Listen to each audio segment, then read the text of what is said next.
Good morning बच्चों, कैसे हैं आप लोग। आशा करता हूँ कि आप अपने घर पे सुरक्षित होंगे। और जैसा कि कल आपका जन्माष्टमी का त्यौहार था, तो मैं ये भी आशा करता हूँ कि आप लोग भगवान श्री कृष्ण की पूजा पाठ बड़े अच्छे से किए होंगे। अब बेटा यहाँ पर आपका जो एक्सरसाइज चल रहा है, एक्सरसाइज 2.5, तो 2.5 का जो पांचवा क्वेश्चन है उसका पांचवें क्वेश्चन का पहला क्वेश्चन यहाँ पर आपके सामने रखा गया है। क्वेश्चन कह रहा है फैक्टराइज, इसका गुणनखंड हमको करना है बेटा। तो इसका गुणनखंड हमारा पहला क्वेश्चन है 4x² plus 9y² plus 16z² plus 12xy minus 24yz minus 16xz। तो बेटा जो चौथा क्वेश्चन हमने इसके पहले क्वेश्चन नंबर 4 पढ़ाया था, उसका पहला क्वेश्चन हमने आपको यहाँ पर बताया था। पहले क्वेश्चन के बाद बाकी बच्चों का कमेंट आया, दूसरा तीसरा क्वेश्चन लगा है। अगर उसमें से कोई क्वेश्चन आपको समझ में नहीं आता है तो पुनः कमेंट करेंगे, उस सेशन को हम फिर से चलाएंगे। अब बेटा यहाँ पर आपको जो देखना है, पहले आप जो आइडेंटिटीज रखते थे a² plus b² plus c² का जो होल स्क्वायर, मतलब a plus b plus c का जो होल स्क्वायर था उसको हमने तोड़ा तो a² plus b² plus c² plus 2ab plus 2bc plus 2ca मिला था। अब हमको क्या करना है, यहाँ पर हमें x² y² z² 2xy 2yz और 2xz की वैल्यू पूरा दे दिया है।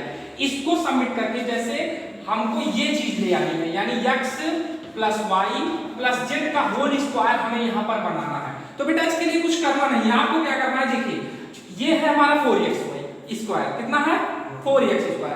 तो 4x² जो है इसको हम लिख सकते हैं बेटा 2x का होल स्क्वायर लिख सकते हैं बेटा, कोई दिक्कत नहीं है।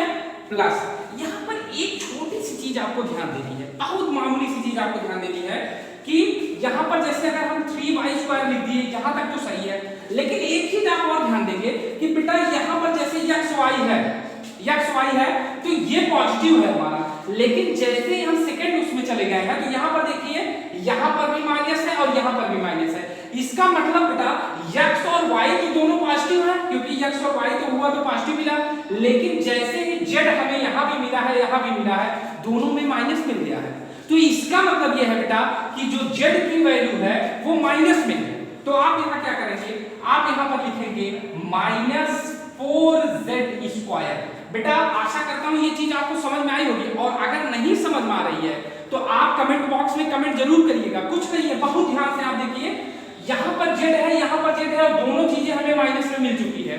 अगर माइनस मिली है, यहाँ पर xy हमें माइनस नहीं मिला, पॉजिटिव मिला, तो यहाँ पर हमारे पास z है और यहाँ पर माइनस मिला हुआ है और यहाँ पर भी z है और माइनस मिला हुआ है। तो इसका मतलब ये है कि हमारे पास z माइनस में है। अब आप ये सोच रहे होंगे कि xy भी तो माइनस में आ सकता है, लेकिन बेटा अगर xy में से कोई भी एक माइनस में होता, जैसे अगर मान लीजिए x या y हमारा माइनस में होता तो यहाँ पर भी हमको माइनस मिलता।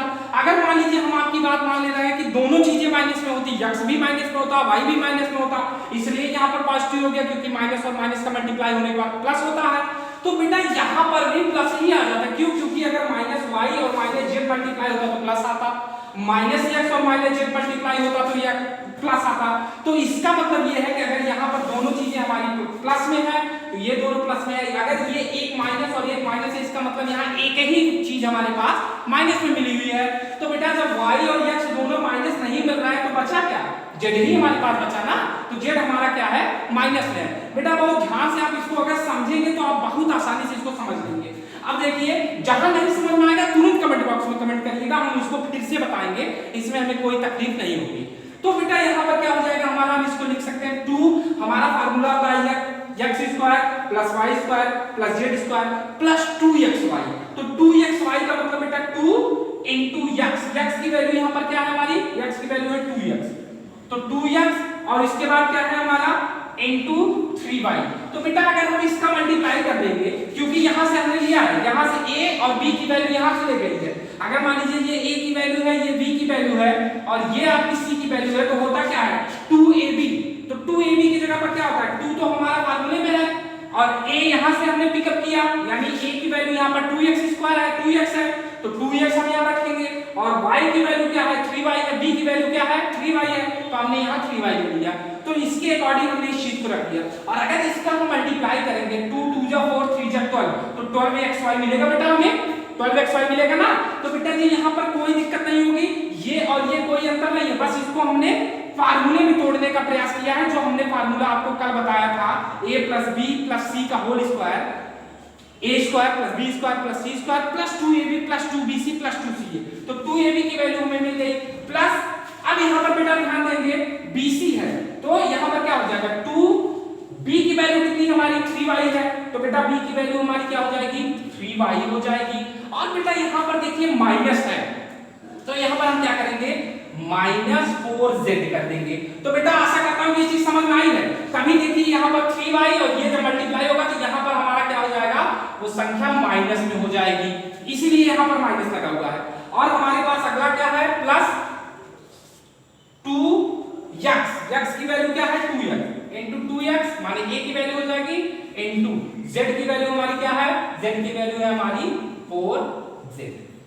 तो ये बेटा हमारे पास मिल गया। अब आप देखेंगे a का स्क्वायर माने a का स्क्वायर है तो 2x है, यहाँ पर 2x 4 है, b की वैल्यू 3y है तो 9 है और यहाँ पर 16 है तो 2x का हो गया 4x square 9y square 16z square plus 2ab का मतलब 2 2 जा 4 3 जा 12xy, उसके बाद आपका है 2bc 2 3 जा 6 4 जा 24 और उसके बाद है आपका 2 2 जा 4 4 4 जा 16। तो बेटा यहाँ पर आ गया। अब जैसे हमारे पास जो फार्मूला होता है उसको हम लिखते हैं a plus B plus C का होल स्क्वायर, तो उसके जगह पर हम ये चीज लिखते हैं। तो बेटा इसके जगह पर हम a plus B plus C का होल स्क्वायर लिख सकते हैं। अगर a plus B plus C के इक्वल हमारा होता है a square plus B square plus C square plus 2ab plus 2bc plus 2ca, तो a square plus B square plus C square plus 2ab plus 2bc plus 2ca के स्थान पे हमारा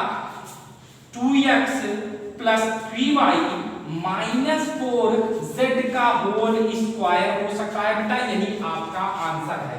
आशा करता हूं बेटा ये चीज आपको बहुत अच्छे से समझ में आई होगी, और जहां नहीं समझ में आई है तो कमेंट बॉक्स में आप कमेंट जरूर करिएगा।